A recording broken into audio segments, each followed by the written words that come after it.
7 seasons strong as we go live here from the virtual Texas Motor Speedway. Welcome in tonight to Velocity Online Racing, otherwise known as VOR, as we're at the virtual Texas Motor Speedway for the first time in the middle of a Saturday afternoon here in America. Nighttime across the pond, obviously, wherever you may be. We are live for VOR. Lots of changes, some new things. But either way, we're here to do some racing this afternoon as we welcome you in to the Sunset Arctic 200. It is race number 1 of the VOR IndyCar Series season number 7 from the virtual Texas Motor Speedway. Please note the track length down there, 1.46 miles. It's measured by open wheel specs. Hence why tonight you'll see 139 laps and 200 miles in the race. The normal 1.5 mile race, like say on the stock car side, is 134 laps. But they measure from the middle of the track, not the bottom, which is how we're doing the race tonight. 71 degrees outside right now, 52% humidity under partly cloudy skies. And we're ready to go here in just a few moments. A lot of big things happening here as we open up the new season. Of course, one of the big changes, the time change. Went from 7 o'clock Saturday nights to 3 o'clock Eastern time. The goal there was to bring in a crowd from more from the Europe side, or even Asia if they had chances. Australia, anybody over there, of course, outside of America, could come over in the race and have a more closer to realistic time, we'll call it, to go race. That's what that was for. Also to try to rebuild the crowd. Of course, season 6, as you know, ended with a very tough appearance of people, we'll call it. And, we've built back up. Almost 25 cars are in tonight's race, which is going to be awesome to see. So we're looking forward to seeing all of that. I'm going to warn you, by the way, I am the captain, and I am not sounding the best. I will go ahead and put it out there. I'm not, afraid to put it out, to put this news out. I did get diagnosed with the old COVID on Thursday night, so I am... I've got Gatorade, I've got water, I've got drinks, I've got food, I've got whatever. Thankfully, it's not been too bad. I mean, it's had its run on me. I'm not 100% here, but we're going to call the race, and I'm not going to sound the best, but we're going to do our part to make this race as fun as possible. I see chatters already chatting it up, which is cool, so I'll be talking to you guys as much as I can. So feel free to chat it up with me, but let's show off the track a little bit here, what they're about to do here in qualifying. It's 1 of 10 rounds. Of course, this season, Texas, as I mentioned, the old traditional 1.5 mile track. Julian Alto won back in Season 1, and in Season 4 and 5, it was the Alex Van de Stant show. Alex, of course, the 3-time back-to-back champion, not here this season, unfortunately, but he will be, you'll hear his name a lot throughout the season because I'm sure I'll be comparing a lot of things back to Alex and that kind of thing. But a lot of great drivers in here and some drivers that you probably know that you have seen out there on the track. Here's the schedule for Season 2, and I thought I updated it, but apparently I didn't, so let's do this again. Or maybe I did update it. Yeah, I don't know. Julian sent it to me, but let's see. Let me go grab it real quick, because I thought I had the right one. We're going to put it up there, but you're going to notice a big change in the Indianapolis road course here in just a second, and I'm kind of teasing it because I don't just want to, let it out there. Oh, that's why I grabbed the wrong one. Okay. I'm human, as we all see.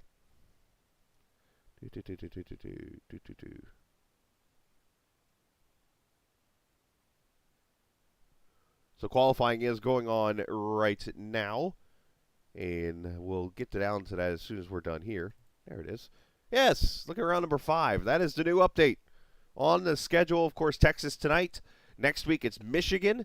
Then we go to Phoenix and then Daytona. Yes, we're going back to Daytona on the oval after what it went through a couple seasons ago where we had a caution-free race there, believe it or not. And then we go to Fuji for the first time, the brand-new track that's on iRacing in round 5 in August. And in September, Indianapolis Motor Speedway for the annual, what is now the 500-kilometer race instead of 300 miles. Watkins Glen, Nashville, Pocono, and the streets of Long Beach to finish out this season. So that is... and it didn't load. There you go. I knew I had it. I promise. There it is, right there for you on the screen. So it is kind of stretched out. There are some breaks in between. In the racing, of course, July 4th weekend there after round 2, and some other breaks throughout. The goal here basically is not to interrupt, when it comes to the actual racing going on, IndyCar series and stuff, or endurance races with iRacing and things. So that's basically what the schedule kind of fits around when it's all over with. So if you wonder why there's like so many breaks and that kind of thing, that is the exact reason why. So there we go. As we get ready to go racing here from the Texas Motor Speedway virtually. I want to show off some Sunset Arctic games and stuff, and the Sunset Arctic graphic stuff. Of course, Dakota DeMay is one of the main guys in there. As you see some of the great photos and great things that they do from hero cards there. Paint schemes, as you see there, that Red Bull number 66 car, that Acura prototype there. The F1 card, all these different paints that you see Dakota putting together, and others there from Sunset Arctic Games. You can check them out online, of course. Check them out at Sunset Arctic. You can reach out to Dakota right here on Discord and so much more. The one big thing, though, that Dakota has been able to put out is 2 games. He's, of course, got VolticPistol, which is a very cool game you can get on Steam, and then also this one. Check it out.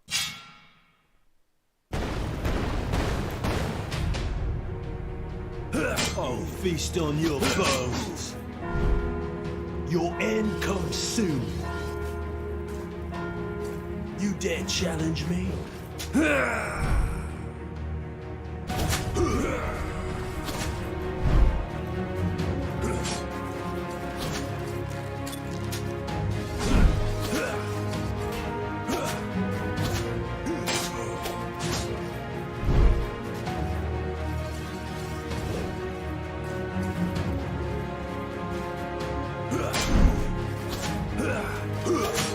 Taste my stew.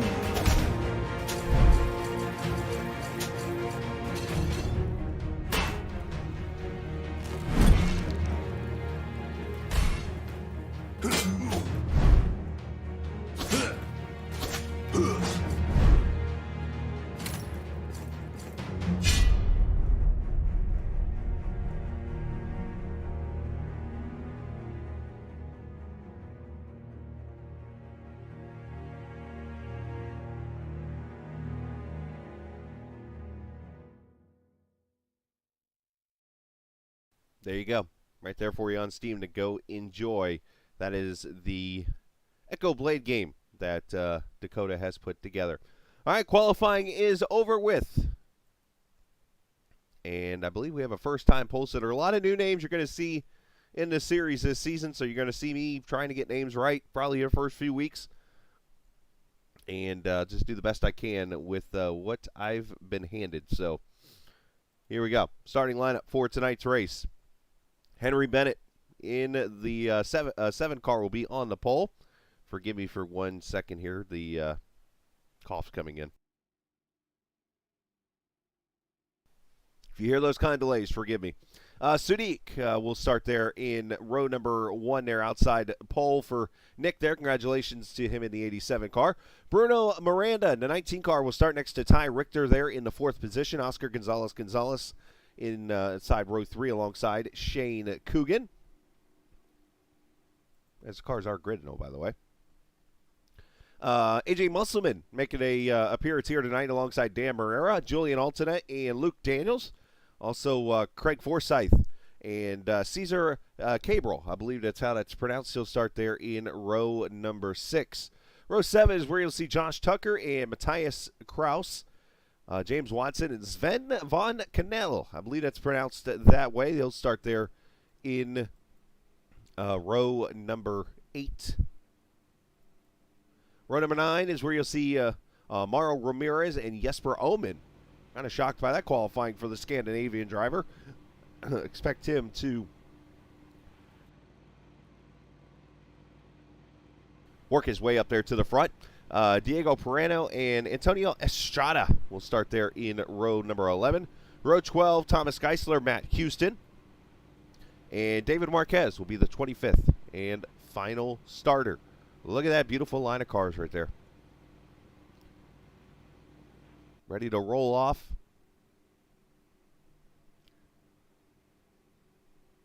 for 200 miles of racing. Pace car does its weird sliding thing and pulls away from everybody.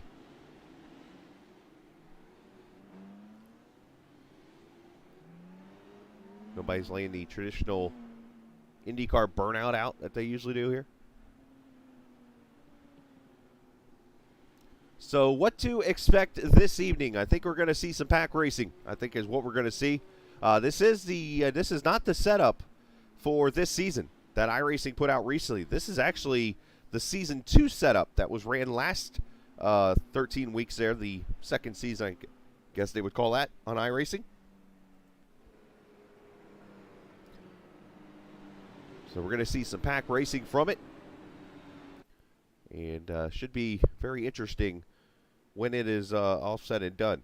And again, looking at the information, 139 laps, 200 miles, 80% fuel. Another new rule this season. We've shrunk up the fuel cells. So about 40 to 45 laps or so on fuel. There's even a pit strategy in there. You can split this race into 3 if you want to. But we shall see how it is all set up as we get ready. After Season 6 created the opening for a lot of changes in the series.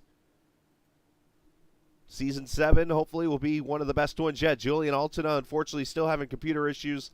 Did not get to the grid, but we did with 24 cars. And Season 7 is green officially from Texas.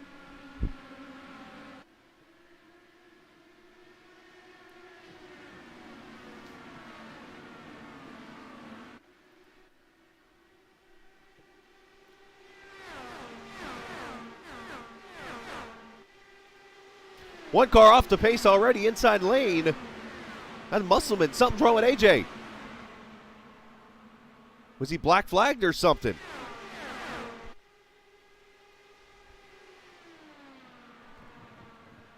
Bennett leads lap 1 from Sudik. Miranda, Richter, and Gonzalez right now. See if I can check on what happened to Musselman there at the start of this race. But you see Sudik making a pass real quickly for the lead. We could see a lot of that kind of Mario Kart-like switching, if you will.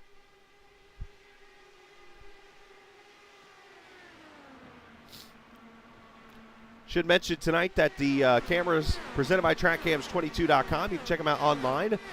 Also on Facebook and in the iRacing forums. But they are at TrackCams22.com. Oh, I'm sorry to hear that, Jim.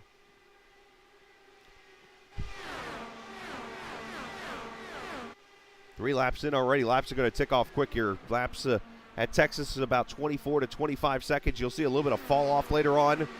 Aero does play a little bit of role, especially in turn 1 and 2 as you see Kraus and Coogan battle each other here. Sun's starting to set into the daylight there. There's Cabral and Morera. If you guys hear me say anybody's name wrong, please correct me.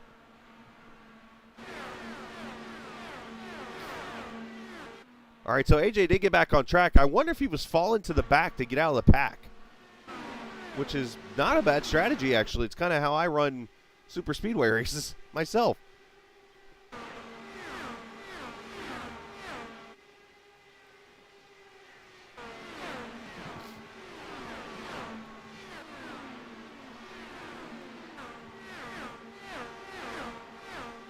They're racing everywhere around the track here, side-by-side battles. Look at the top 3 already right here under a blanket. Bruno Miranda's joined the battle. Gonzalez, Richter, Kraus are all right here. Top 6 now in the fight.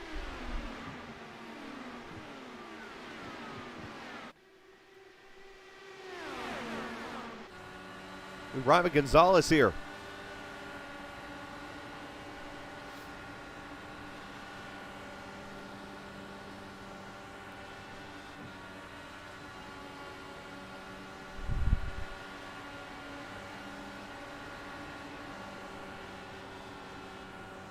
He's trying to get that clean air. You can get above any line, wherever. That's one thing about this Texas you don't have to worry about in real life is this track won't get slick up top. You can go up there. Now, there is a bump right about here in turn 4. The higher you go up the track, you got to be very careful of because it will bottom out and upset the car just a little bit. Look how wide this track is, especially 1 and 2. If only we could get it like that in real life. Oh, 3 wide down the back. Bennett kind of falling back a little bit to the hands of Richter and Kraus here. Not sure how much further back you want to go as Julian Alton has finally made it back in. Hopefully he can get on track and just kind of heal up whatever he's lost in the end. It's an unfortunate situation I'm sure he's not going to be happy about.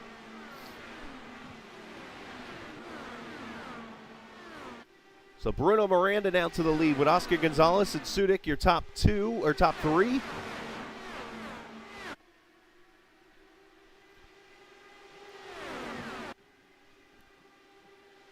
That's 10 laps in the books.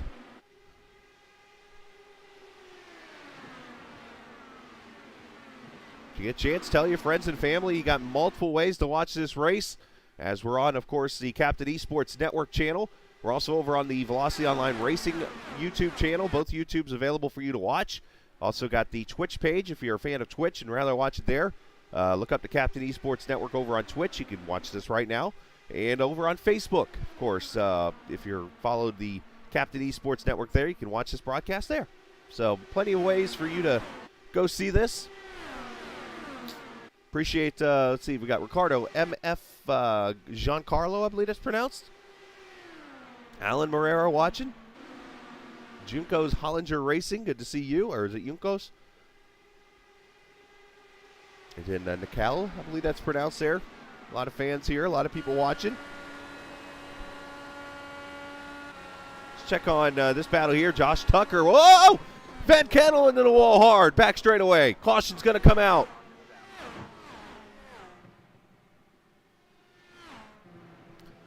I don't know if we call it the broadcaster's jinx because I put the camera on him right when he wrecked. But somebody had too much oversteer in the car. Too much weight jacker.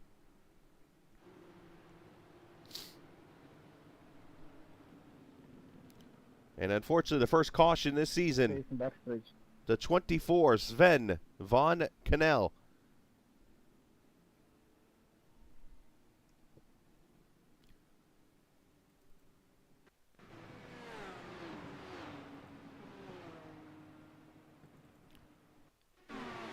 Bam, right into the wall right there. Let's, fortunately, they give me an event type thing to work off, so let's do this the old school way.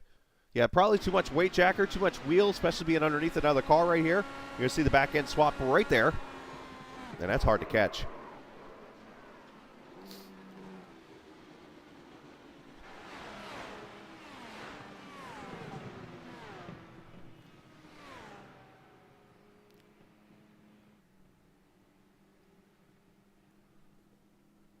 All right, so we got some cars coming to pit road here. Bruno Miranda, Sudik, Richter, Coogan, Herrera, and a bunch of guys towards the back, all coming to pit road right now.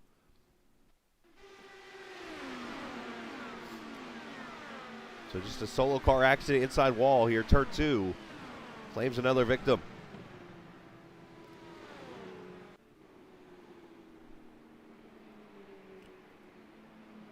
There you see cars coming off pit road here.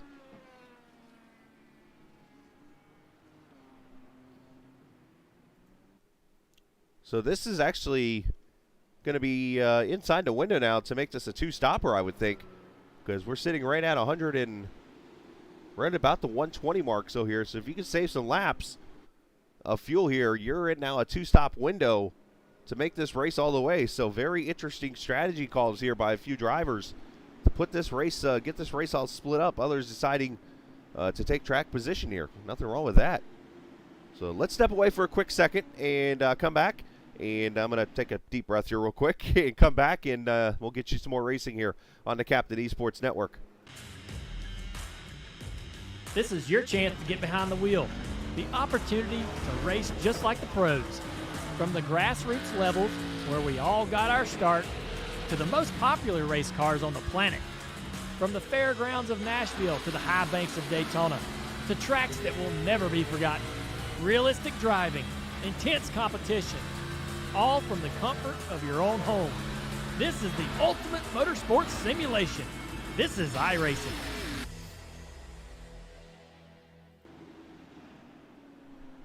All right, back we are. Virtual Texas Motor Speedway. As we see more cars back on pit road here. Matt Houston is in. Looks like Diego Pereno and Julian's been out there running some laps himself. I see Nick DeGroot has made an appearance. Good to see him. Wish he was out there on track. He's always fun to cheer on.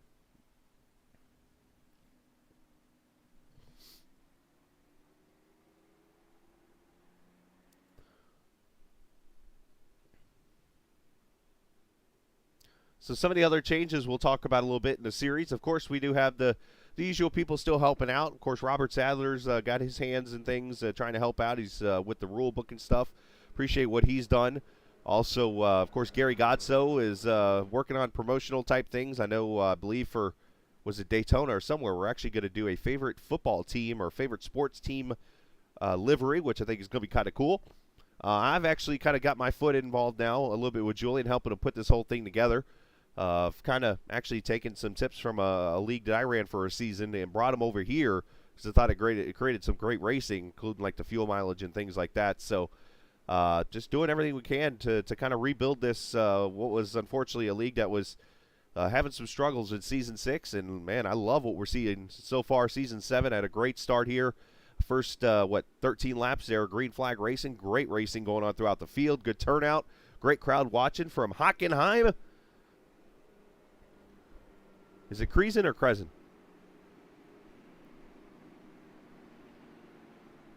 Home of the motorsports over there in Germany. The one sentence I know how to say in German, and it's not going to be my best pronunciation of it, but I love saying it because it works every time. Ein Biabetta. Yeah. I know I can get away with saying that in German.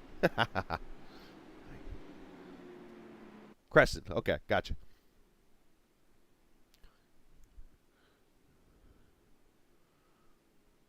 So what I said in German is the equivalent of saying cerveza por favor in Spanish, by the way. Yeah, see, you know what I meant. But unfortunately, with being diagnosed with COVID Thursday night, I got to stay away from that stuff right now. My beer is Dayquil and NyQuil right now. All right, going to come back to green IndyCar style restarts here. So you're going to see the outside line be protected with Oscar Gonzalez, who stayed out. We have the top 9 cars stayed out. So we now have split strategies here. We got some 2-stopping. We got some 3-stopping, depending on if we have more cautions or not, as we're back green.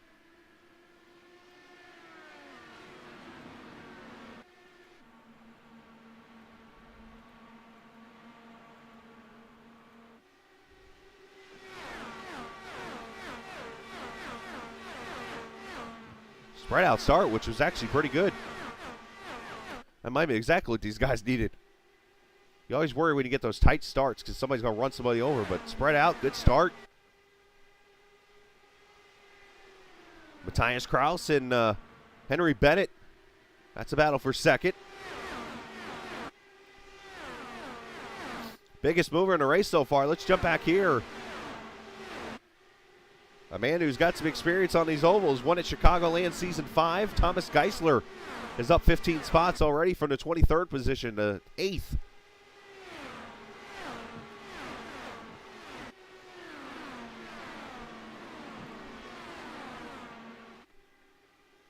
On the back straightaway, you see everybody kind of weaving, trying to get clean air on that nose.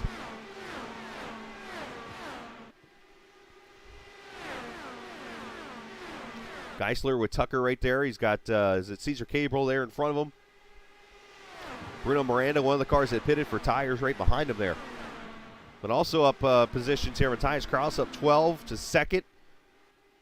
David Marquez up from 25th to 12th in that 14 car. He's doing pretty good.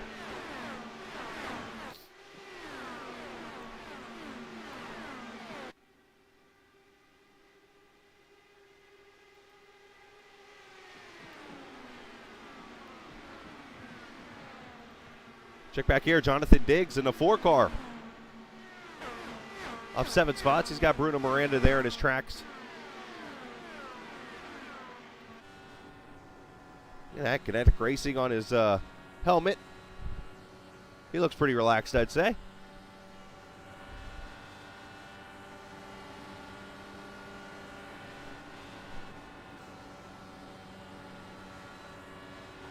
Ooh, that's...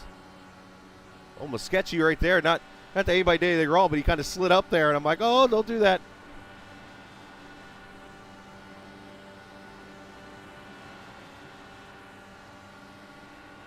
Everybody staying pretty much 5th gear right now. You could use 6 for draft.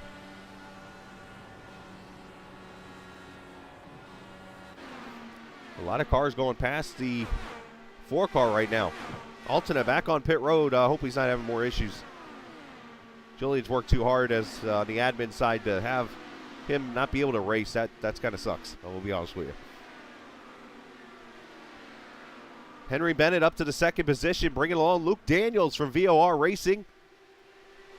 One thing I will try to do is give you team names and stuff throughout. I do have a list here in front of me.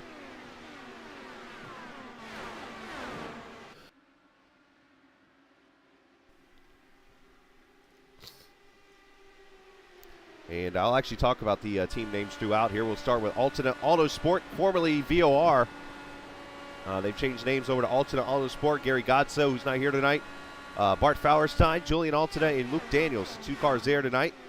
And then there's the Aqua Altena Autosport team, which has Luis Woodall, Dan Marrero, Mauro Ramirez, and Antonio Estrada. Oh, caution out. Second caution, and it looks like James Watson, one of the cars involved. And there's Mauro Ramirez destroyed. So 3 cars, it looks like. Watson, Herrera, Ramirez at lap 26.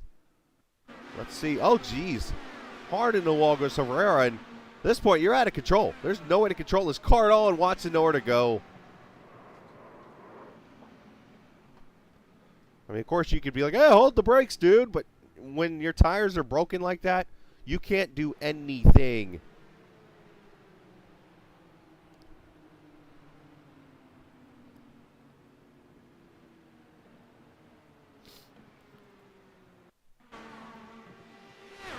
So, obviously, it looks like Herrera got the wall early.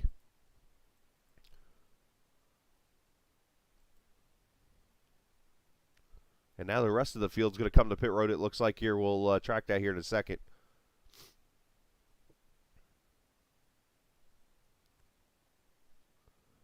Yeah, he clips the wall there.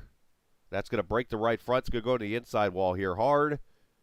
And unfortunately going to play ping pong here. And when you have, what, 2, 3 tires out of the 4 not even connected to the car anymore, yeah, you have no control. You might as well just, you almost better just walk away.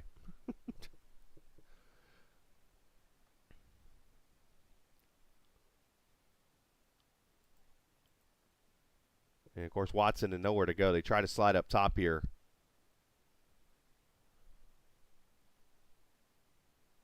Unfortunate situation there for those 3 cars. Fran Herrera, Mauro Ramirez, James Watson, unfortunately out of the race.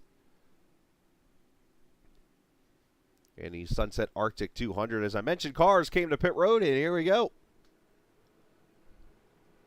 Luke Daniels actually stays out in the 98. Shane Coogan.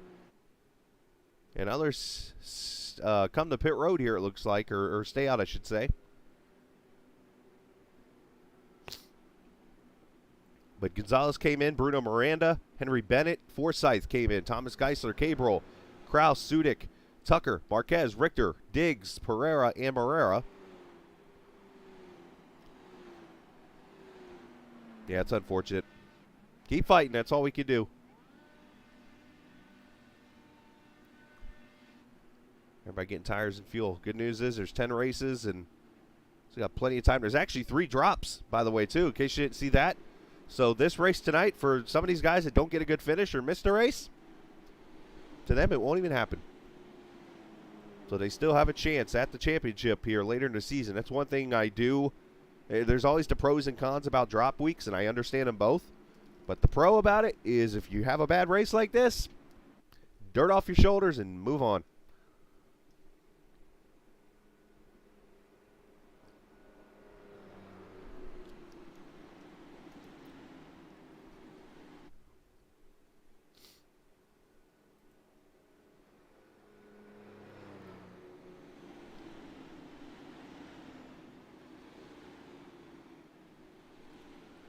Sven, quick question for you, sir. Did you have a lot of weight jacker in the car when that happened?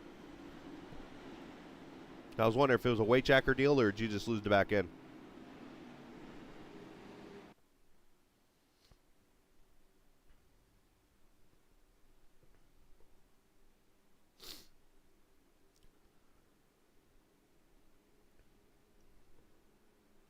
The lights are slowly starting to come on here.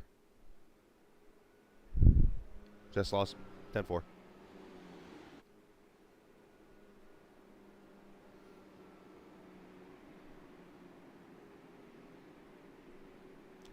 Couple other teams that we'll see this season. Of course, Team Raceverse. Shane Coogan, Thomas Geisler, Matt Houston, a part of that 3-car team. The Indy Alliance Racing team. This will have a very familiar or similar look to the VOR teams, but the gold liveries you'll see on this team for like Jesper Omen there. He's one of the team members. Matthew Turner, AJ Musselman, and Will Lyon. Musselman and Omen are the ones here today.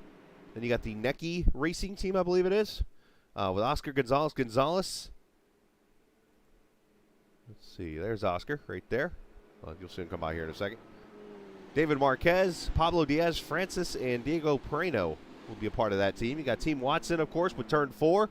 By the way, if you haven't had a chance to do so, they got new setups that they're working on. I've been following them on Twitter.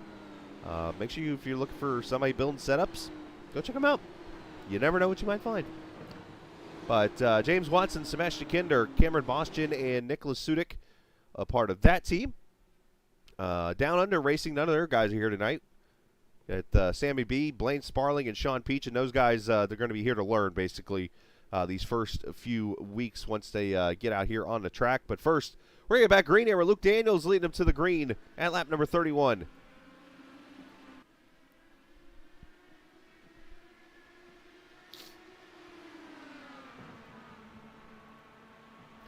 And right away, Jesper Omen goes right past Luke for the lead.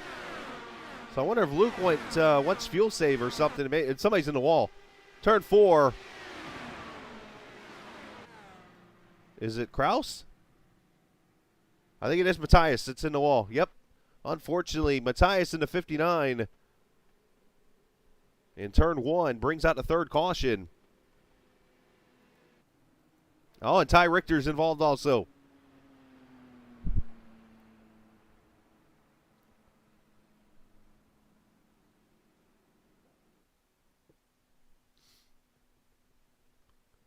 Let's see what quickly took place here.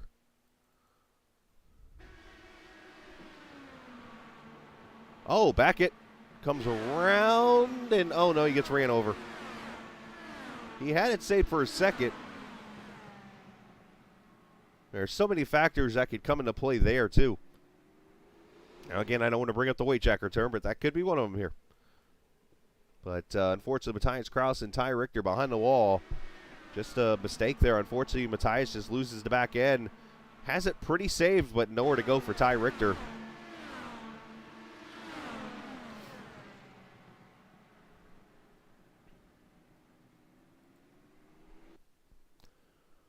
A very unfortunate situation there. Gives me a chance to, I'm going to get another drink and step away for a quick second here, and we'll keep going here. It's the Texas Sunset Arctic 200, the Velocity Online Racing iRacing IndyCar Series here on the Captain Esports Network. This is the world's premier online racing simulation. iRacing puts you in the driver's seat from your home computer with the most realistic online motorsports experience you'll find anywhere. Race virtually in the world's biggest events with officially licensed series, cars, and tracks. From the high banks of Daytona to the blistering speeds of Indianapolis, the dirt of Eldora to the world's most legendary road courses. It's all here, and with more than 180,000 people just like you already driving, you'll always have someone to race. Ready to get behind the wheel? Sign up at iRacing.com to get started.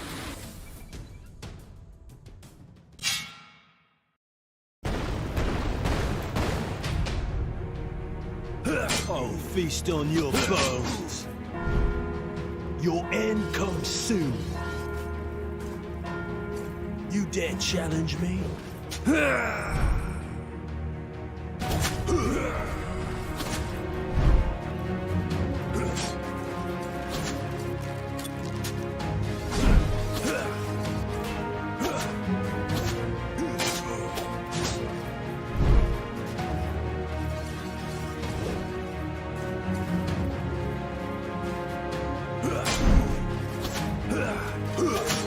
Taste my steel.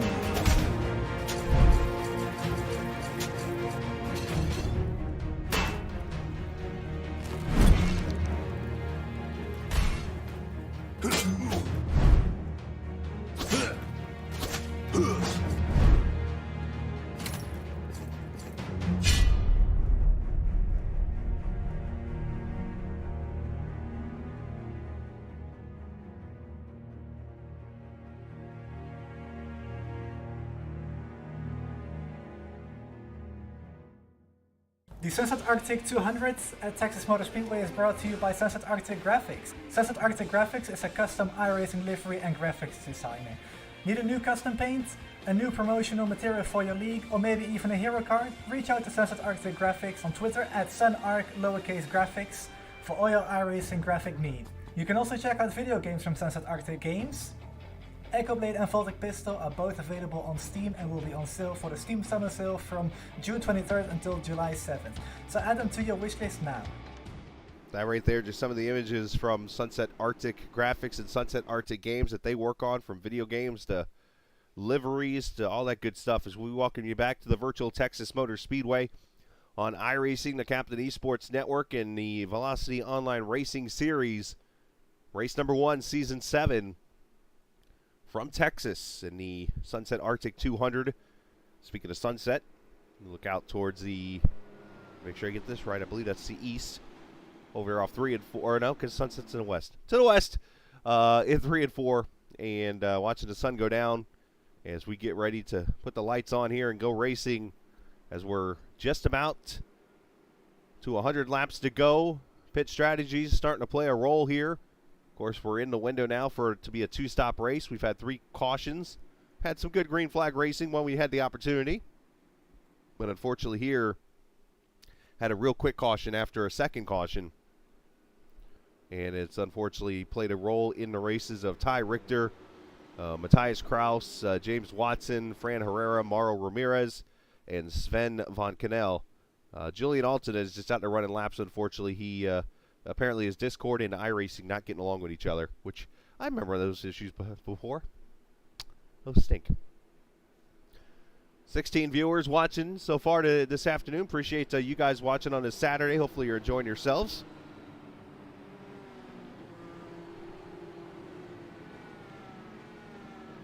Vera Silva watching also. Appreciate you. Frankie in the house. Ven watching. Of course, those guys out of the race, so I hate that you have to watch, but I appreciate you watching at least still. As pace car pulls in, we'll go back racing at lap number 35 with Jesper Omen leading this race. Shane Coogan, Luke Daniels, Antonio Estrada, Matt Houston now your top 5.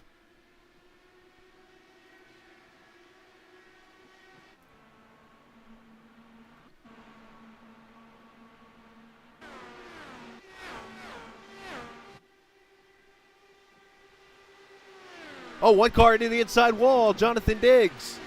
And we're back under yellow. Unfortunately, yellows are breeding yellows now. As turn 2's wall claims another one.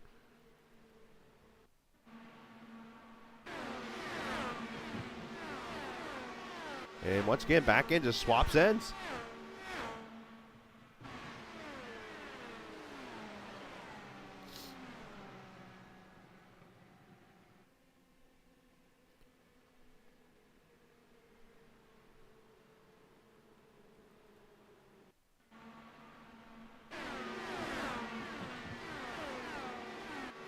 He's obviously in dirty air there, so the car's got to be tight. So you wonder if he's got too much wheel in it coming off the corner, and that's what's causing the back end to snap. But unfortunately, Jonathan Diggs is going to be another car out of the race.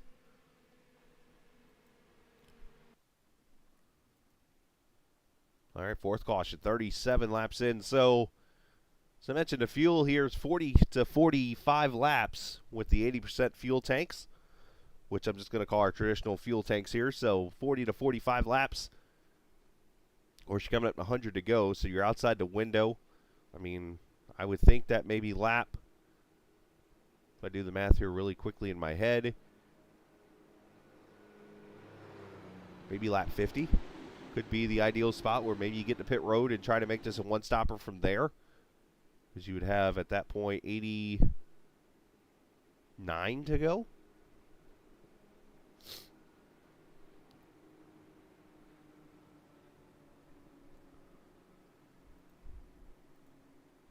Brings up a good question, I'd say.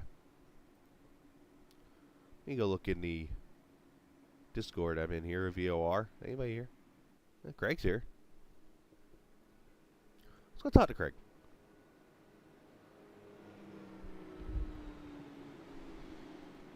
I'll bring Craig up here. He's the only one in Discord. So, hey, Craig. Greetings. Hello, sir. See where you're running. You're running 8th right now. Doing a fairly good job, young man. What's the racing like out there outside the yellows? It's fine. I mean, yeah. Other than all the cautions, I mean, it's just a matter of the boys. You got to keep the tires under you on the restarts because the cold tires equals a loose car. So knock down that weight jacker a bit to keep her under control. But it's been good. Like the setup is nice. You can pass when you want to. So it's just a matter of who's going to make their fuel number. I'm a little concerned about some of the boys up front pushing it a little farther in their fuel tank than I'd be willing to do, in case green flag pit stops end up happening, but who knows?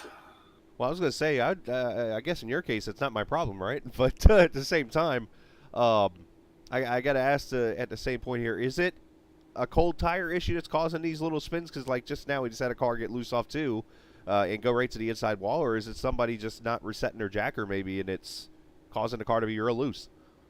Oh no, it's cold tires on the restarts. I've had wiggles both restarts. Oh wow! Both of the last 2 restarts. So it's just a matter of you need to be aware of it, and you can't be foot to the floor through on the first lap on the corners because that's a recipe to take you right to the wall. Yeah, not that turn 1 is the highest banked corner here either. No. So, well, man, nice job so far. Hopefully you'll get a good finish. But since you're the only one here, I figured I'd come yak with you a little bit here. So great job, and we'll talk soon. You betcha, Chris. Absolutely. Craig Forsythe there in the LMC Gear team with Jim Herrick that unfortunately didn't make the race here this evening. If you get a chance, check out Jim's 4D gear.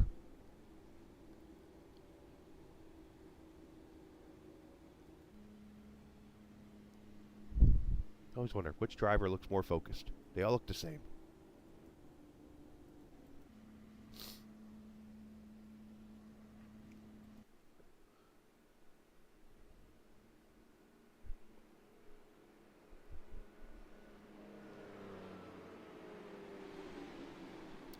So in case you're just joining us here on the Captain Esports Network, let's take a look at the schedule again for the season. 7 seasons. You see the changes down there in the bottom right side. Of course, the time change. It's no longer a paid entry league that happened for about a season. And then you see the distances of the races and obviously you see the dropped races. That was why I brought up for those who are not going to have good finishes here in the end. Julian Altina, James Watson, Mauro Ramirez, those kind of guys. You got 3 drops. So your worst 3 races are going to get scratched off the list basically this season. So if you come out at Texas and you absolutely bomb it, if you're a terrible road course racer, this is going to be perfect for you.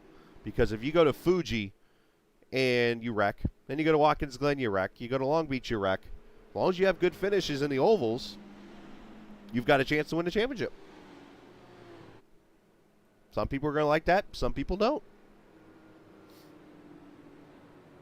Well, thank you. Considering I sound, well, or feel, I should say, nowhere near 100% right now.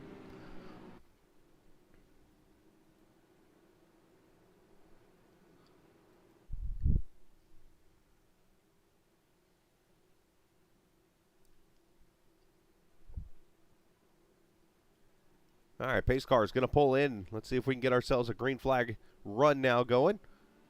Early jump by Jesper. Good catch. He actually caught Coogan sleeping, I think, there a little bit. Nice to have a 1.2 second lead by the time you get to turn 1, huh?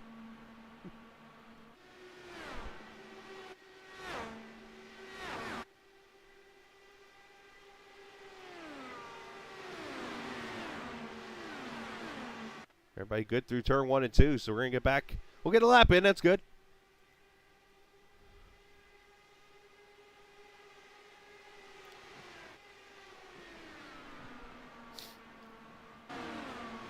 Antonio Estrada there.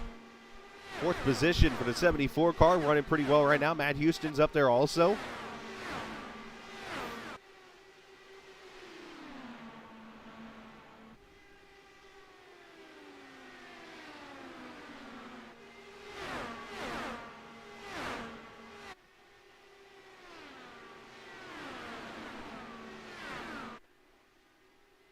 Oh, one car into the inside wall. Oscar Gonzalez. If he can keep it rolling over to turn 3, he probably will not bring the caution out. He's going to be okay. Did not see what happened to Oscar, but a tough break there. I just saw one car shoot across the track. See if I can get us a quick replay of what happened to Oscar. He was getting past. Oh, he tapped the outside wall. That'll do it. Watch real closely here. I'll slow it down for you. But right there, just grazes the wall and it sends him packing. You hit the outside wall and then all of a sudden the inside wall is like, hey, share it with me. Bam. But no caution. We stay green. Yeah, Oscar's having more issues than that.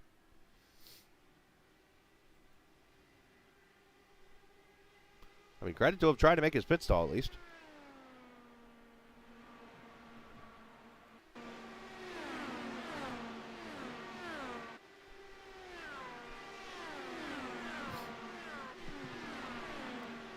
All right, so we went green. Just now, lap 43.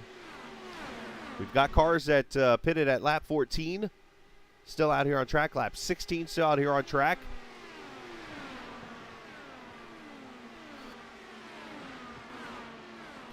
The question becomes, when do those guys have to get to pit road? I would expect to see them in the next 10 to 15 laps probably with fuel save. But once you get to lap 84 or so, the fuel window likely opens for your final pit stop of this race.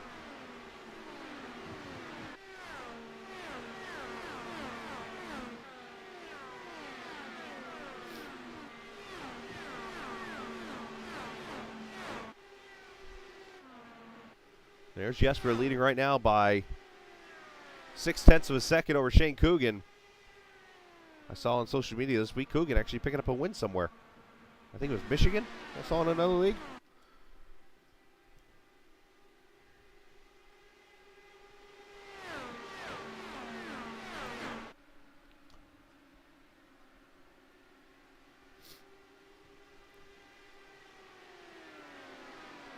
Luke Daniels riding here behind Bennett. So it looks like now the pack racing has kind of relaxed itself, so to say. The drivers are like, all right, let's ride. Let's kind of get a hang of this, and that's what everybody's doing here. Smart move. I mean, I love the pack racing too, but as they say in racing, you got to get to the finish first before you can finish.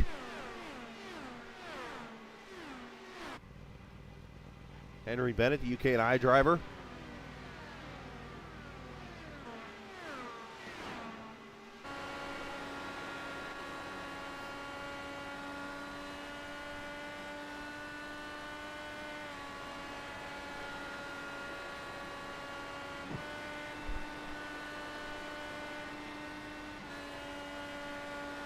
And this could be a whole fuel save thing now going on too. As look at this, Shane Coogan going to the front.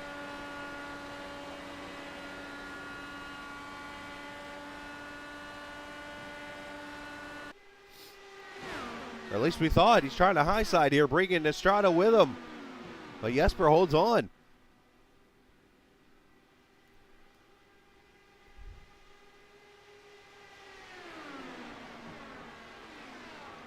So Jesper obviously wanting to lead this race a little bit.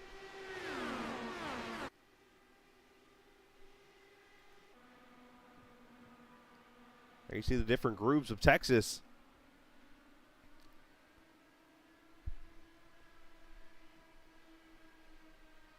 You see the draft of Estrada just literally just tow himself right up there. And here comes Matt Houston back there in that race for 66 car.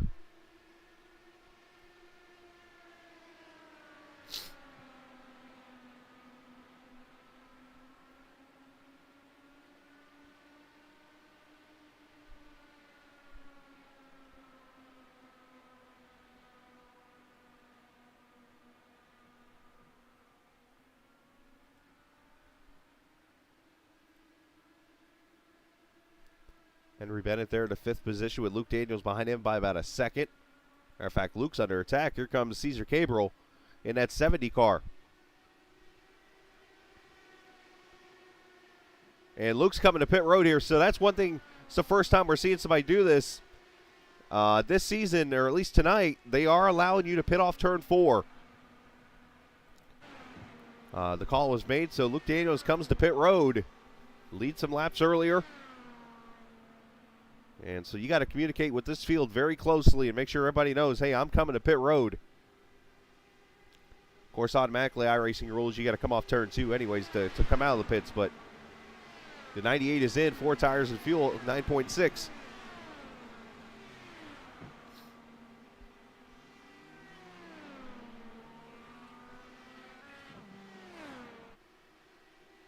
Back to this front battle. This is the best battle on the track right here. These 5 cars under a blanket.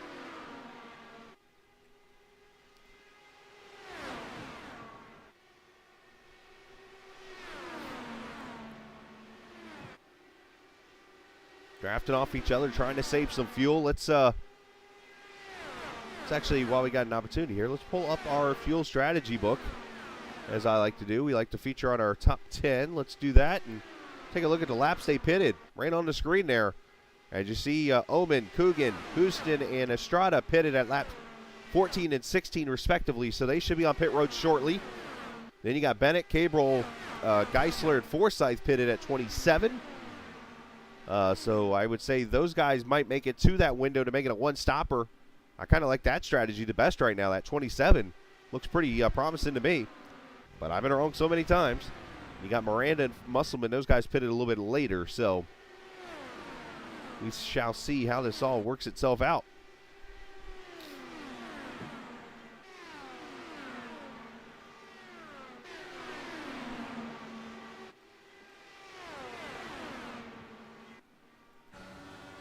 On board with Estrada. The Mexico City driver. Going up top side.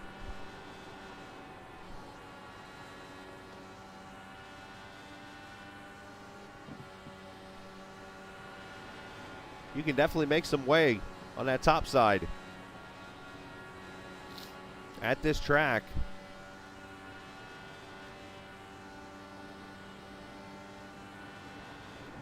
If you can get up here and you get clean air, you will get the biggest run down the straightaway. Watch this right here. Best of luck in the race, bud. And makes the pass. That's exactly how you do it right there. Estrada did it. If you run up top and you can get somebody's run down the back straightaway, if they stay at the bottom, you will blow right past them down the back straightaway. See if he does it again here. Top side. Nobody's in his air, which is good. Clean air here. He's going to shoot right back off. He'll get the run down the straightaway now.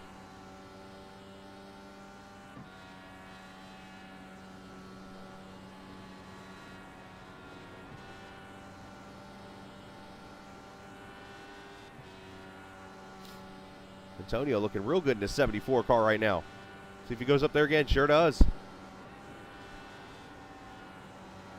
All right, he did have to burp the throttle there. That didn't help him. But you get out there in that clean air most of the time, you're able to kind of hold it wide open. You might have to real quick blip, but otherwise you're right back to it and you'll get a run down the straightaway. It's amazing. That's why I've said that iRacing's Texas Motor Speedway is fun. What they did to it in real life, we'll leave it to them. All right, here's the two stoppers, I'm going to call it.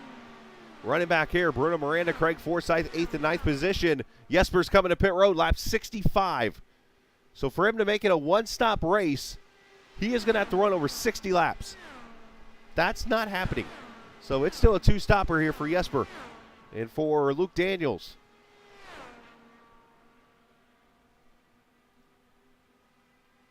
So 4 tires and fuel for that 2 car. And this is where, again, here comes Coogan and Estrada coming to pit road. So this is going to fall right now into the hands of the drivers that pitted at the caution at lap 27.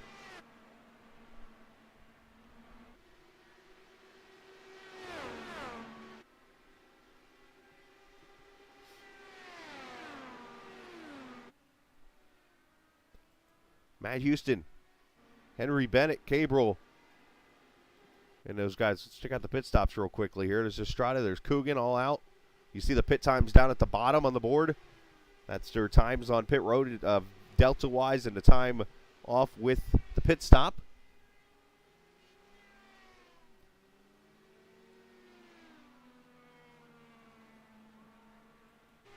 And I think Matt Houston's going to come to pit road.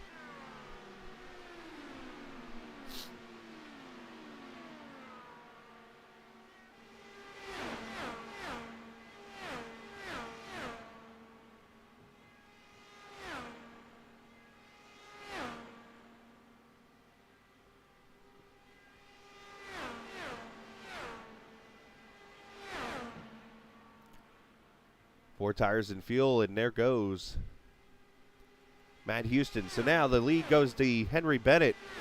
And this is the first of the cars that pitted at lap 27. So if we do 27 and 45, we'll play it aggressively here. 27 and 45 gets you, off the top of my head, lap 72. So these guys, of course, with caution, might be able to go another 10 or so laps. So, if not 15 laps, if they can get to lap, I'd say 84 is that number. 13 more laps. If they can get to 84, this race is in somebody's hands. If they can't get to 84, then they might be making another stop. Look at Diego Pareto here. The 92 car having a good run. As we start to get that green flag feel now.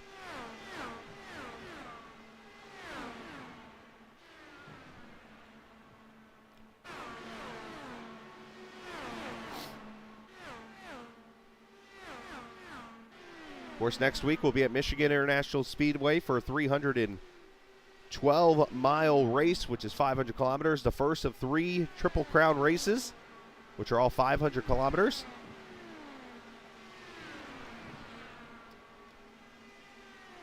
We'll be live for that at 3 o'clock Eastern for the race itself on the Captain eSports Network. Forsyth on pit road, so he is short, not short filling, but he obviously says he can't make it the rest of the way is what I'm getting out of that.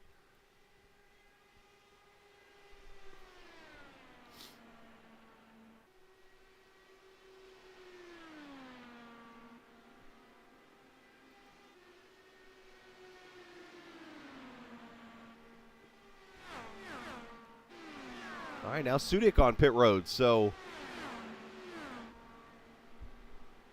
very interesting what I'm seeing here. Marquez on pit road.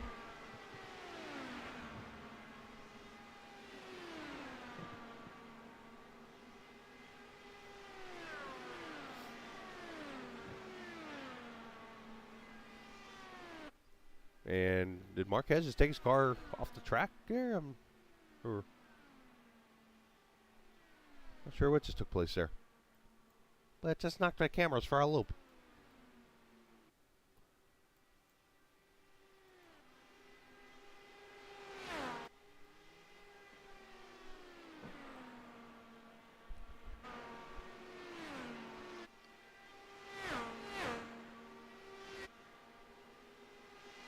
Cesar Cabral, Thomas Geisler on pit road now. So I guess all that talk I just said about fuel mileage a minute, 2 minutes ago just pretty much just made me look like an idiot, which, well, there's nothing new there.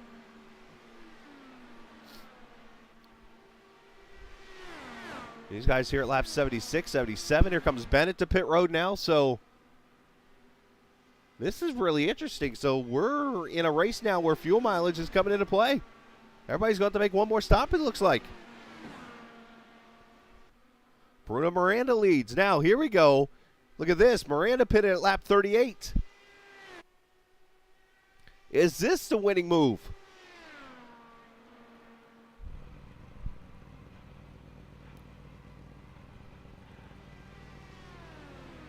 AJ Musselman, Diego Pereno, and Dan Marrera all pitted at 38, 34, 39, and 39 respectively.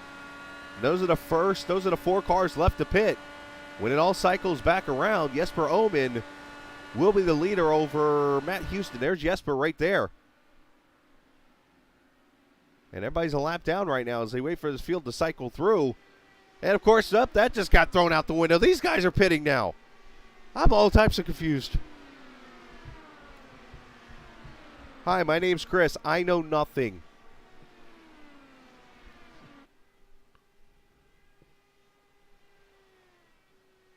So that leaves Pereno as the only car that stayed out so far. And he's coming to pit road. All right. Let's let the fuel mileage race begin, I guess, then, huh? Everybody's pitting one more time.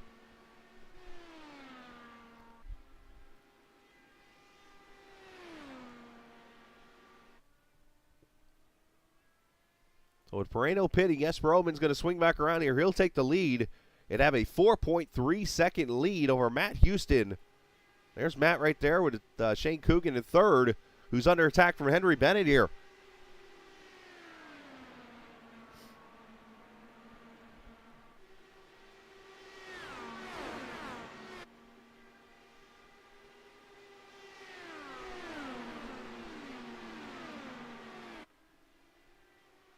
And Bennett's going to make the pass there for the third spot, so move Coogan back to fourth.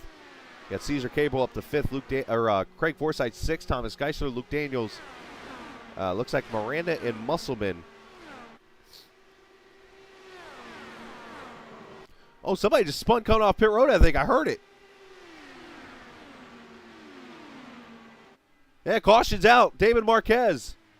I could hear the spin happening, but I didn't know who it was. Marquez is towed. I think he was just coming off pit road. Well, this gets interesting now.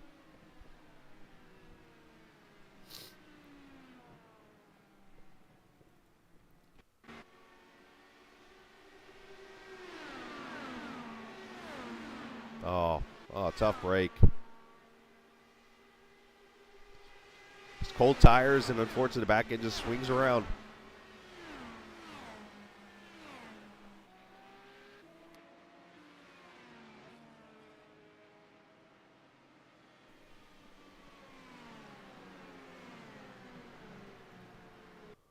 All right, so our longest green flag of the race.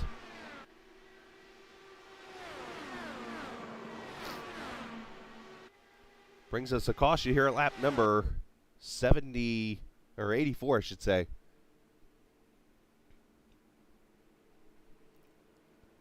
And we got some takers on pit road here. Luke Daniels, Antonio Estrada, Marrera, Marquez is already in from his accident.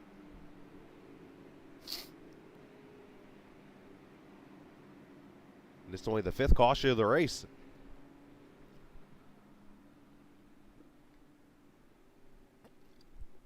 This will give me a chance to rest my voice here for a minute, so I'm going to step away and come back, and we'll get you to the finish here of this Sunset Arctic 200 here at the virtual Texas Motor Speedway on the Captain Esports Network.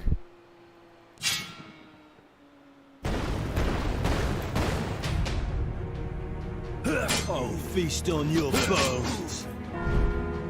Your end comes soon. You dare challenge me?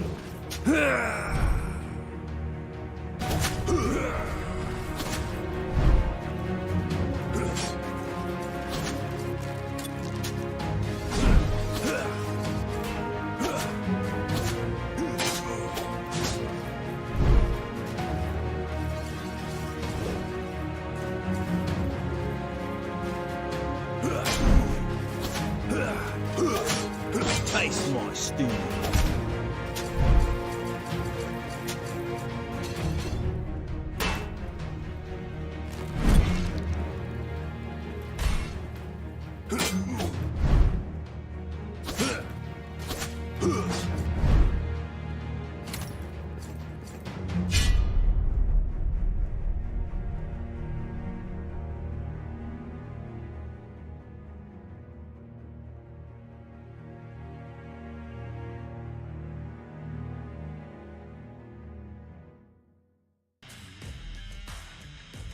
This is your chance to get behind the wheel. The opportunity to race just like the pros. From the grassroots levels, where we all got our start, to the most popular race cars on the planet. From the fairgrounds of Nashville to the high banks of Daytona, to tracks that will never be forgotten. Realistic driving, intense competition, all from the comfort of your own home. This is the ultimate motorsports simulation. This is iRacing.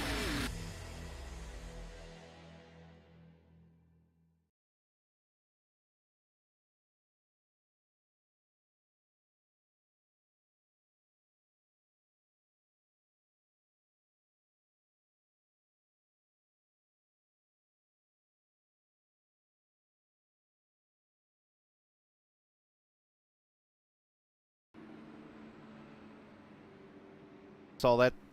So you might have saw that right there on the screen for a split second. Let's watch this again. This was the finish yesterday in the practice race. Are we going to see that again tonight here in the actual event? We're going to find out here, aren't we? As we have less than 50 laps to go here in the opener for the VOR IndyCar Series, the virtual Texas Motor Speedway. Nick, what happened? I saw you get on pit road. Did you hit the wall or something, or?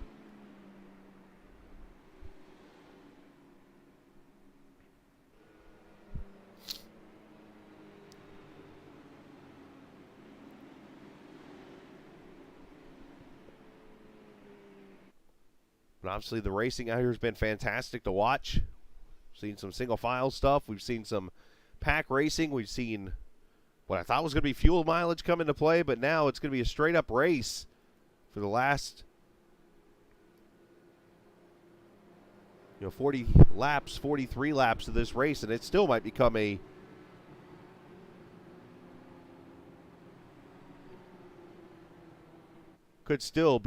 fuel mileage race when it's over with. Oh, okay. I was wondering. I saw you disconnect. I'm like, wait, what happened? Bummer. So Nick might be able to help me. Can they make it on fuel here? 43 to go. All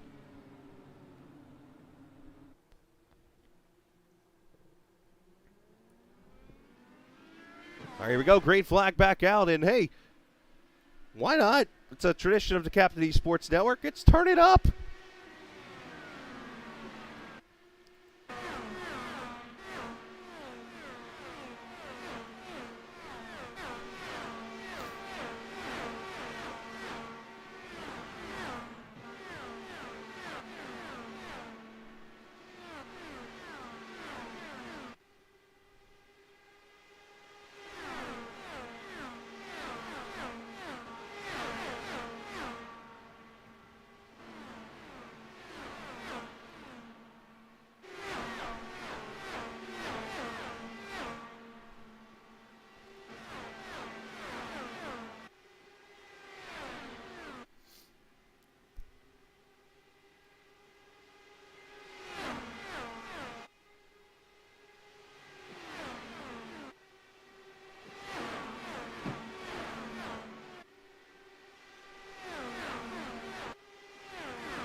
So I'm watching Omen and Bennett kind of swap out the leads. Battle here.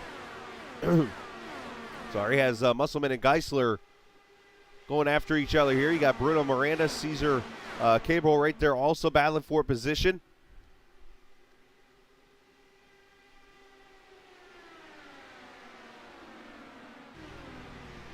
So it is a stretch for Sudik on making it on fuel. So if I'm riding, I am in fuel map 5 right now, from my understanding.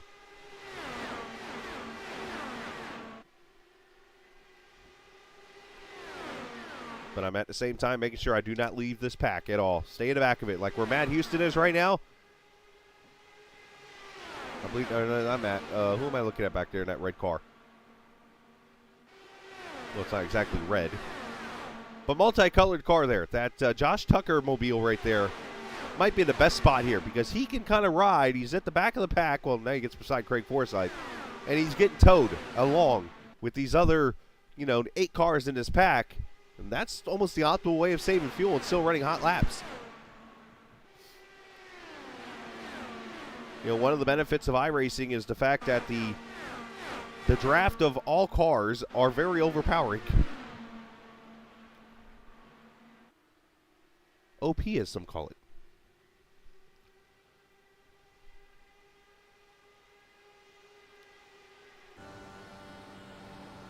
Cabral here in the 70.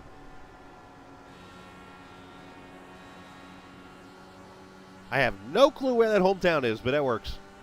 That is an awesome hometown right there.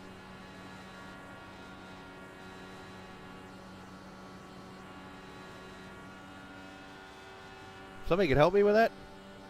I mean, I could look at my phone, I guess.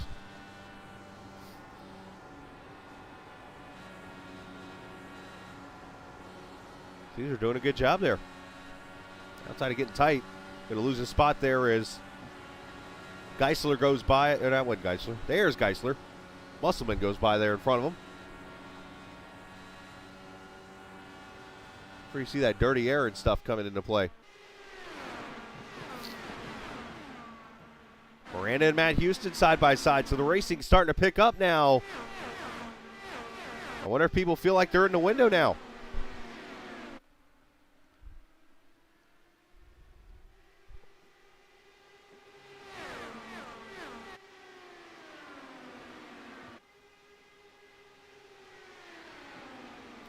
Yeah, I just thought about it. I've said lap 84 was the number. How about 94?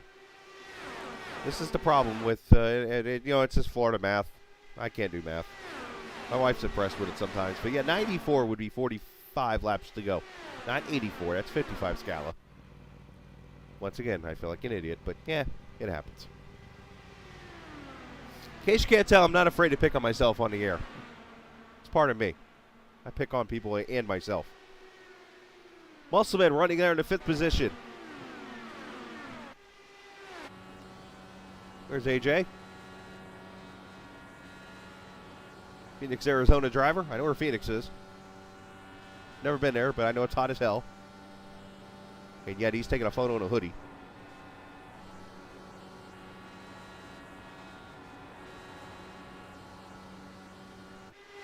Nobody's perfect, Nick, remember that. The lead battle's tight. Pretty much the top 5 cars all within a second of each other.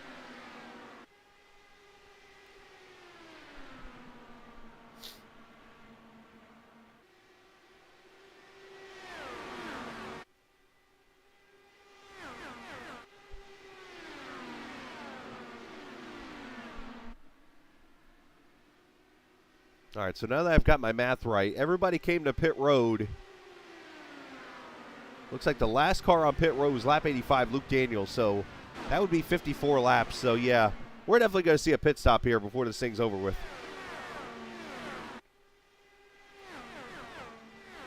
As this time I want to bring up 12, as we've got 12 in the lead lap still, and show you the pit board of what it looks like right now, of when everyone pitted last. So I would say just split the run in half. Tires, short fill, go.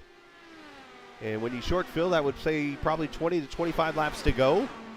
If you're somebody in the, somebody's off the pace, the top side there. If you're in the Luke Daniels, Craig Forsyth maybe area, maybe you run this thing out. And if you get a caution, then all of a sudden you just stole this race away.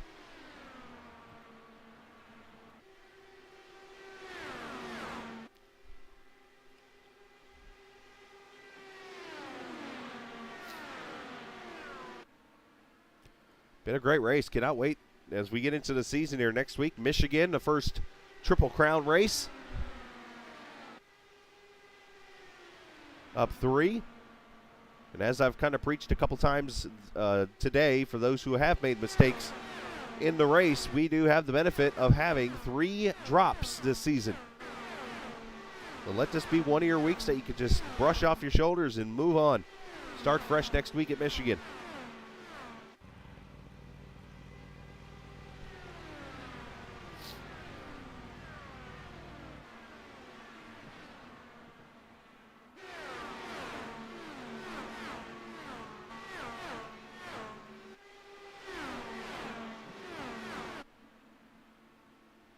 Oman, Bennett, Houston, Miranda, all right there within about 0.4 of a second of each other.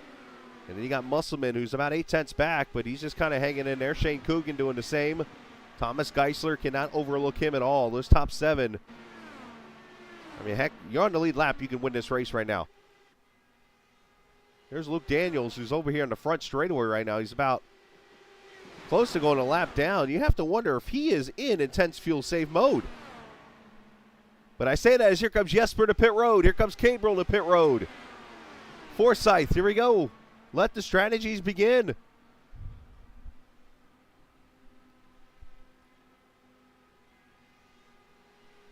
Josh Tucker, I see, had issues or something with the 77.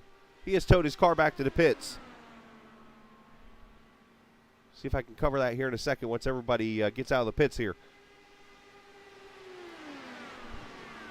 Oh, that's not how you leave pit road.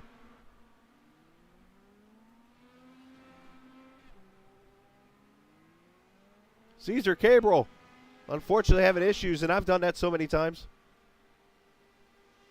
It's so easy to do because you get your engine revved up, you go to leave, and the wheels just spin. And with the horsepower in these engines, he's going to be a little embarrassed by that, unfortunately, but going to keep it going and hopefully get the best finish he can.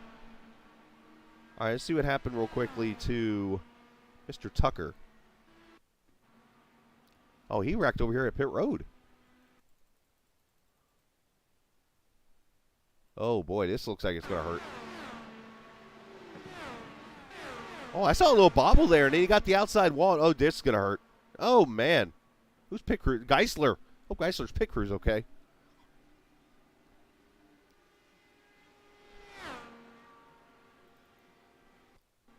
And then the Caesar issue here. This is one I've done so many times, and I don't think, if you've ever been on iRacing and done this in an open wheel car, you've probably have done this move right here once. If not, you're obviously pretty good at this. Let's see, revs it up, goes to leave, whoops-a-daisies.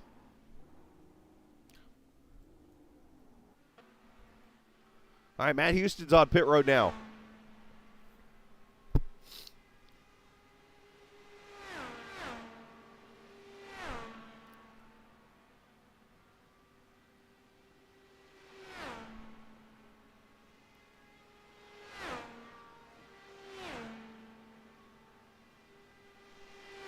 Uh-oh. The speeding police catch Matt Houston. He's sitting there for a very long time right now. And that's one of the downfalls about, yeah, he's been here 40 seconds. So, yeah, speeding police out for Matt Houston, unfortunately. A.J. Musselman in. That's one of the downfalls of having a quick pit entrance over there is you got to get down to speed real quick. A.J. Musselman sitting there for an extra second. Oh, no. The speeding police are out all of a sudden.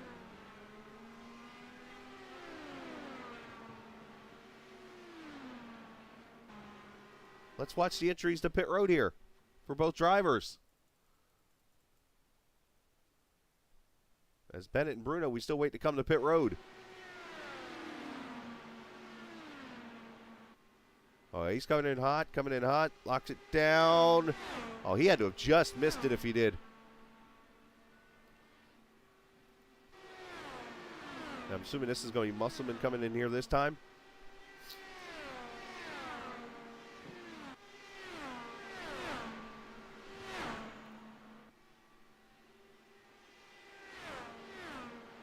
Jumps on the, oh, wow. He completely missed pit road. Tough break for both of those guys.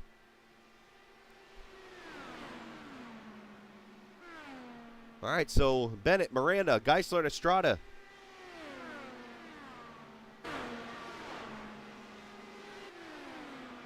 I just put a lap on Luke Daniels. Now Luke, I think, is trying to go the distance on fuel here. Problem is, can he do it without losing too much here? Because being a lap down now puts you in a real bad spot here. So we'll have to see if this works out for Luke.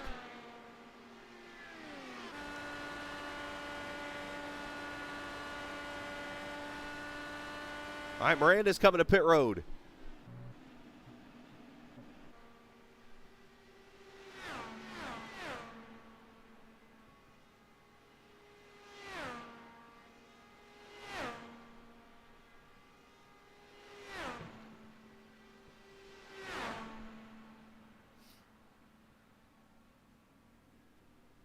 Tires and fuel going on. Julian Alton on pit road. How about Julian? 13th place now after missing the start of the race. Was 10 laps down at one point. Not sure where he's at now officially. But 16 down I'm seeing, but 13th position. When you have attrition like this, things like that can happen. And here comes Bennett to pit road.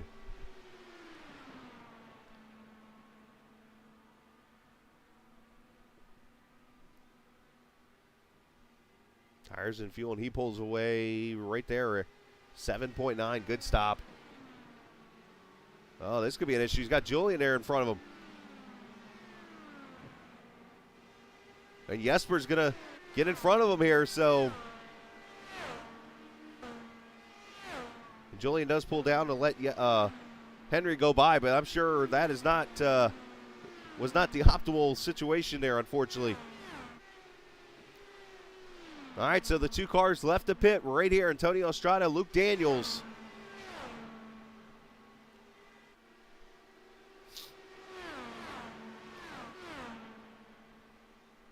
Now Luke has Jesper Omen right there behind him. And that is actually for position right there.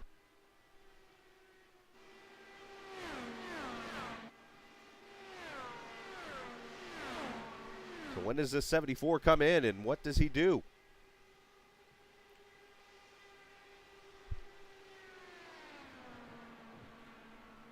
As Omen makes the pass on Luke Daniels, so.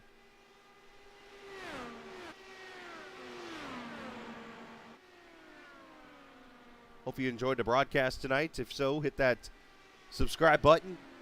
Obviously not 100% on my end tonight, and I apologize for that. Hopefully next week I should be okay if everything works out well.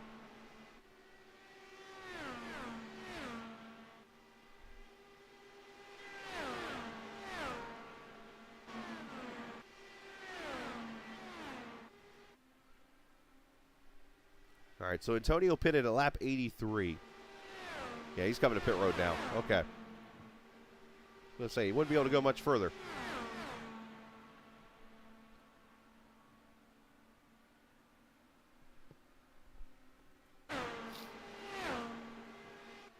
All right, so Jesper Omen now will take over this lead. And he's going to have 2.7 seconds over Henry Bennett. He's got 1.2 over Luke Daniels, who runs second right now. And then it's Henry Bennett. Then it's Bruno Miranda.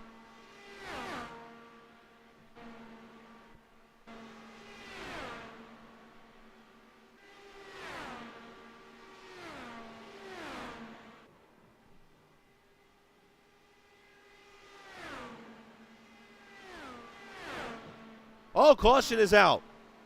I thought I heard skid marks, but I didn't want to say anything and jinx it. Oh no, Matt Houston. Matt Houston has wrecked with 14 laps to go. Uh-oh.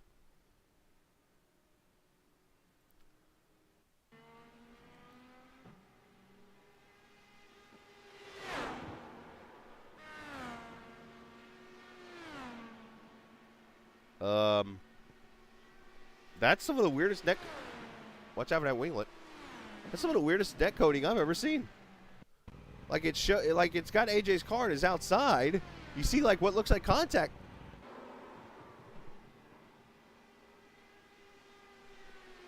Like it literally looks like that there was net code and like it flattened the right rear tire or something. That's literally what it looks like. I've not seen that before. There's the net code, and then all of a sudden it like drops down on the right rear.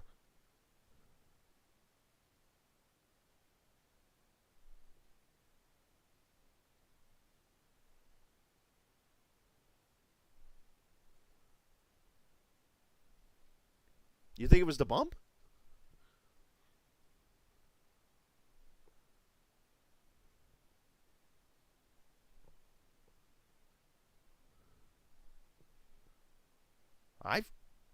Did iRacing release something about flat tires that we don't know yet? Did they not share this? I am dumbfounded right now by this one. I haven't seen this before. Could that be the weirdest netcode I've ever seen? That's pretty good. I mean, yeah, they're close here. But right there, like his car drops.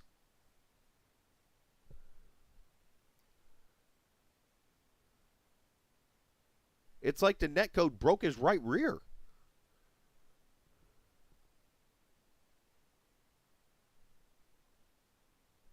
I can only imagine what that felt like on the ride. Let's back this up and do the.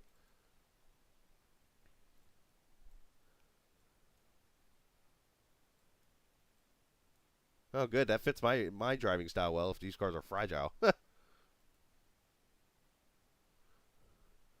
right, let's watch this.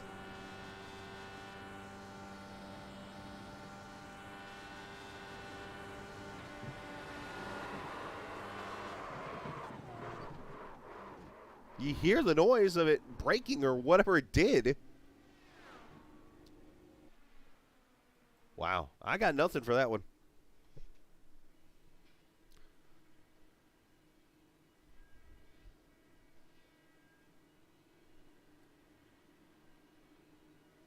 Oh, I hear the fuel move happening. I hear somebody revving the engine up.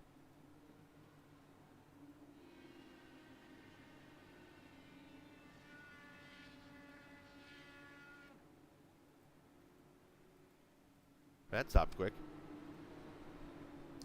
All right, 10 laps to go this time by. We'll probably get the green with 8 or 9, so it should cycle all the lead lap cars to the front and let them go for the win here as we got 8 on the lead lap in this race.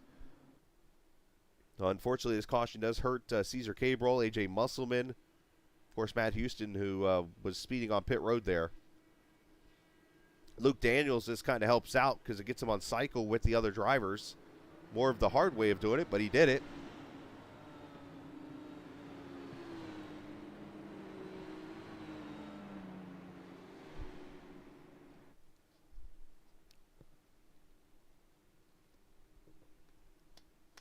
So is it going to be the Omen show? Is it going to be Henry Bennett? Are we going to talk about Bruno?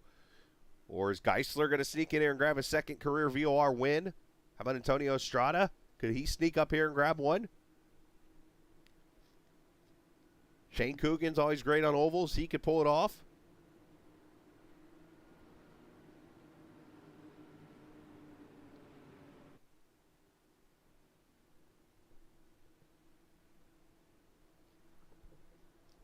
Either way, we're going to go back to the pack racing here for about 9 laps.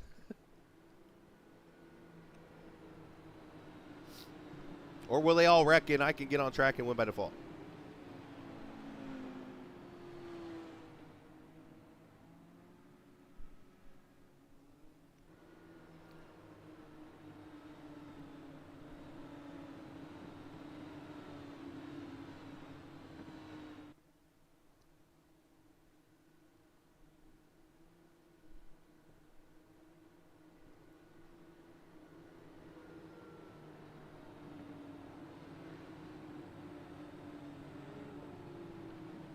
All right, pace car is going to pull off.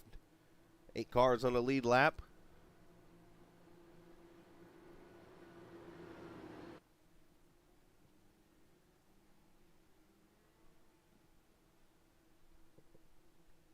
If you're Jesper, are you taking off as soon as the pace car pulls off to get this field spread out?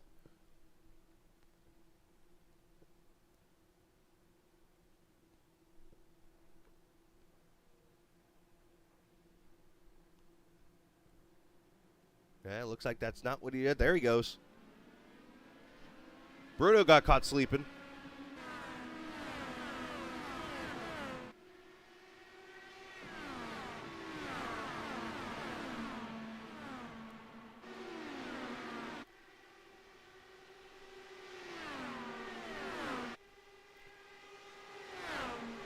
And right away, Henry going for the lead.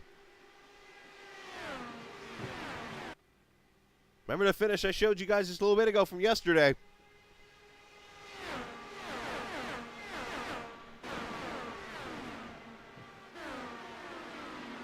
Oh, slide right up in front of him. Moment, nice move there. Bennett pulls back out, gets a little bit of the toe. Unfortunately, there's 7 other hungry drivers coming now behind you.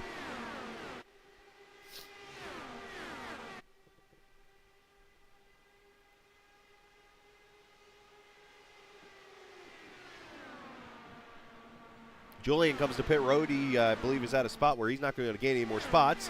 So he's like, I'm going to grab some popcorn and watch this.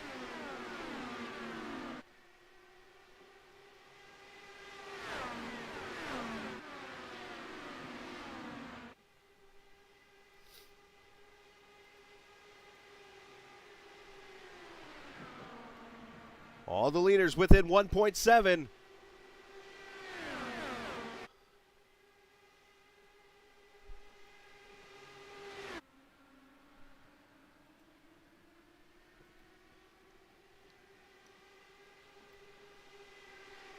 Five to go.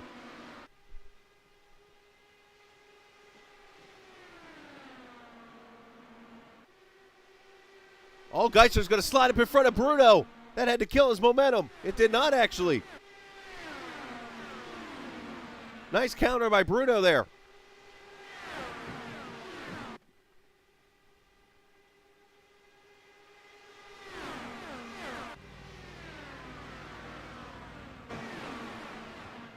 Five cars under a blanket now as Estrada goes to the Larson line, if you want to call it that.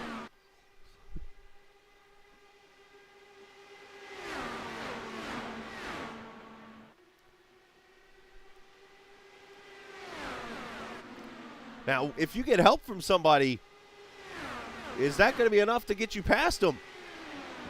For instance, if Bruno goes and pushes Bennett.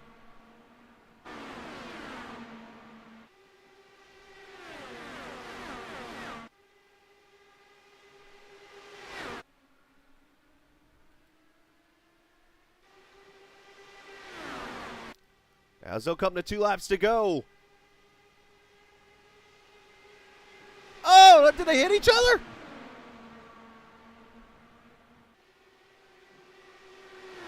As Estrada moves to 4th. Voice, I love you, but I'm about to lose you in about 3 seconds.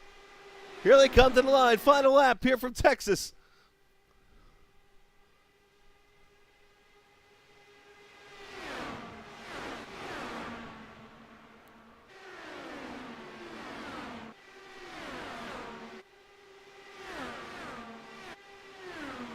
A 2-car fight. Does Bruno got some kind of miracle move here? Turn 4, race to the line. Jesper Omen will win at Texas as Bruno goes spinning.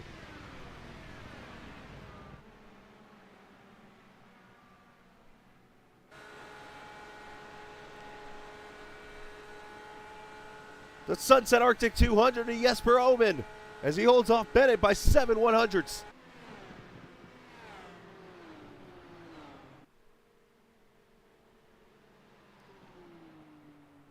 Top 4 separated by 16 100ths.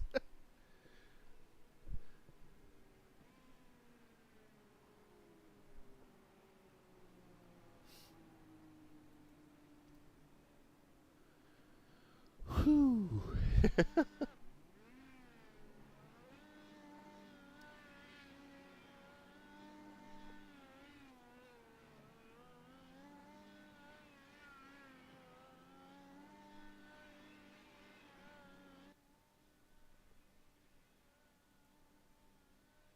And I believe that will be the first career win for Jesper. First career start for him and the team.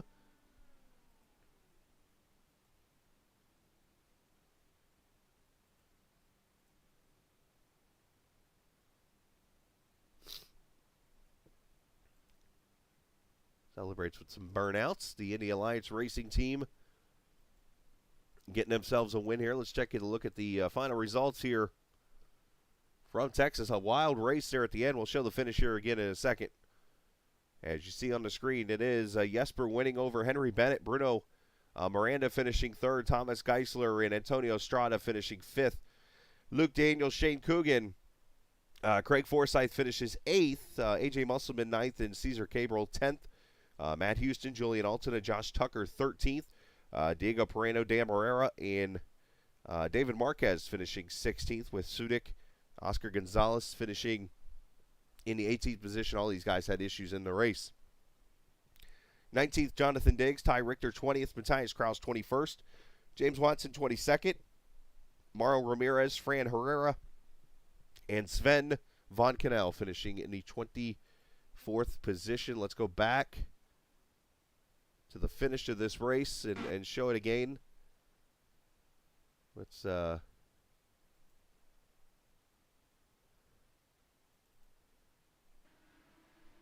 watch it here as they come to the line. I see Bruno. Did Bruno clip the grass, I wonder?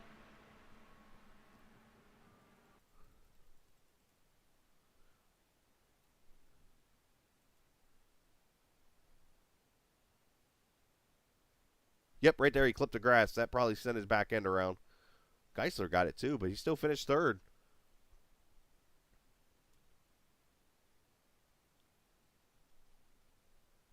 Yeah, it definitely was a wild finish in the end. So let's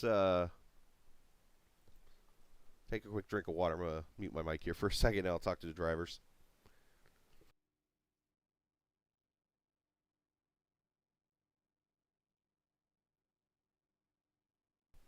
All right. Let's well, Jesper's here at least. We'll talk to Jesper, the winner of the race. Why not? As Jesper comes in, goes to victory lane. First start here. Congratulations, man. I know you're one that drives a lot of this car, but the racing tonight here, you had a setup that was from the previous season, but the racing, just you saw the different styles, it seemed like tonight with the pack a little bit. Then there was some fuel saves, so everybody kind of spread out a little bit. Got some green flag racing, got some wrecks, but had that wild finish at the end. Oh, yeah, for sure. Thanks, Chris. Yeah, that was fun. I really enjoyed this setup. Not going to lie. This was basically the setup I was using to win the IIS race here at Texas a couple of months ago with a couple of small tweaks. So it's a really good setup. It's really competitive. It's kind of loose, maybe not suiting the rookies or people who are not familiar with the car. They will maybe struggle a little bit, but it's kind of loose. I kind of like it. And yeah, that was a fun race. Started to, I mean, in the start, I was backing off because I kind of had a feeling, me and AJ, we were talking, kind of feeling like, okay, there's going to be a couple of wrecks here in the beginning, so we just back it off, like Rick Mears style, and then just work from there. I pitted kind of early, and so I was off strategy from, like, if you compare to the other guys. But that's the thing with IndyCars. When there's a long race like this, I kind of like to go on strategy. I like to decide strategy kind of early on. So I was kind of, okay, if I pit now after 15 laps, I'm good to go with like 3 more stops. Okay, so because the people that was up front, they still hadn't decided which strategy we're on. So I knew from the beginning almost what kind of strategy I was on. And then, okay, it's a bit of a gamble because, I have to pit earlier, like most of the guys, compared to most of the guys, so there's always a risk there's a yellow, Right. So I would get caught a lap down and then get wave around. But yeah, I decided to, okay, I know I had like 10 or 15 laps shorter stints than they had, but it worked to my advantage because I really had 2 good, really, really good stops. I managed to pull a gap about like 3 seconds the second time, and actually 5 seconds the first time. So I had that race pretty much covered if it had gone green. And then of course that unfortunate yellow Right. at the end. Well, I knew I was on the worst tire there, and I knew that Henry was hungry, and he's really talented, a good driver. Obviously, he's from Powerslide powerhouse. So yeah, I didn't know, that was a new situation. I didn't know how much grip I had down there. He kind of had a run at me first 2 laps. I kind of had to block him a little bit on the inside, and then I realized, okay, I'm really gonna have to hold the inside here. That's what I did. I scrubbed the tires a little bit probably, but you know, you got to do what you got to do to win. Absolutely, and you know, you talked about the fuel strategies there. Obviously, coming in at 15, it actually almost sets you up for a two-stopper, because then if you get the 120, you back it up the race a little bit there. You're almost into a two-stop race at that point. But you know, obviously, when the caution started happening, it was just like swinging you back and forth. Like, where do I go now? What do I do here? What do I do? It was like, it seemed like every caution with the less fuel now played a role in, okay, if I pit here, I can get here, that kind of thing. Yeah, I wasn't thinking too much about fuel, because I knew I was in the window. I think you're right. It was a two-stopper at that point, so I knew I was in the window. I was good to go, full steam ahead, or whatever you call it, and so I didn't think too much about strategy. Normally at Texas, you get a little bit of fuel strategy, but I don't think it was that much of a factor today. Well, I know a track that will be heavy in fuel mileage, and it's next week with Michigan. So that's one that I don't care what car you drive. You can bring an electric car to Michigan. It somehow turns into fuel mileage. Yeah, exactly. Yeah. So with that said, man, congratulations, and hey, shout out to whoever you like to, bud. Yeah, I'd like to thank my team, and obviously my teammate AJ. He had an unfortunate mistake there at the final stop, Scott Dixon style. But you know, it happens to the best, obviously. So yeah, it'd be fun to have him up here on the podium. He probably had the pace to be P2 or P3 or even P1, depending on strategy. So he was definitely on pace for a better result. But yeah, it's a long season, you know. Absolutely, man. Well, great job tonight. Congratulations, Jesper. You're in victory lane for the first time, and looking forward to seeing more times to talk to you here, bud. Absolutely, Chris. Thanks. Yes, sir. Jesper Omen, the winner tonight here at the virtual Texas Motor Speedway. Congratulations to him. I'll look down here. I don't see, did Bruno or anybody come in? I guess not. So, all right. Is what it is, but yeah, we'll go from there. But what a great race it was in the end. I think it was, 6 cautions, which I thought could be a lot more, but we ended up having some good green flag runs at the end of this race. The lead, obviously, the battle there, 8/100ths it looks like is the official total of the gap between Omen and Bennett. Miranda finishes third by just over a tenth. Geisler just over a tenth. So, I mean, it's just great racing here from Virtual Texas. As always, as this racing, like I said, people might disagree with me when I say this, but iRacing got the new Texas Motor Speedway right. And when I say that, because with the way turn 1 is, you're just able to spread out, and you can get that run down that straightaway for turn 3 and 4, and obviously creates that chance to make that pass over in that corner. So at least that's my opinion. I feel like they did, but we'll go from there. So, all right, next week, as I said, it'll be the Michigan International Speedway, virtually the first of the 3 races for the Triple Crown. So it will be a 500-kilometer race, 156 laps, 312 miles. Bring water, because you're going to need it. Going to get racy out there at the 2-mile Michigan Speedway. That's going to be a fun one, too, because the way the draft, and there's no way to avoid a pack race at Michigan. Let's just put it like that. So it's going to be a lot of fun being a part of that race. And yeah, it's going to kind of give me a throwback kind of feel, too. Think about the old Michigan 500s that used to get run back in the day with Paul Page and stuff. That's going to be cool.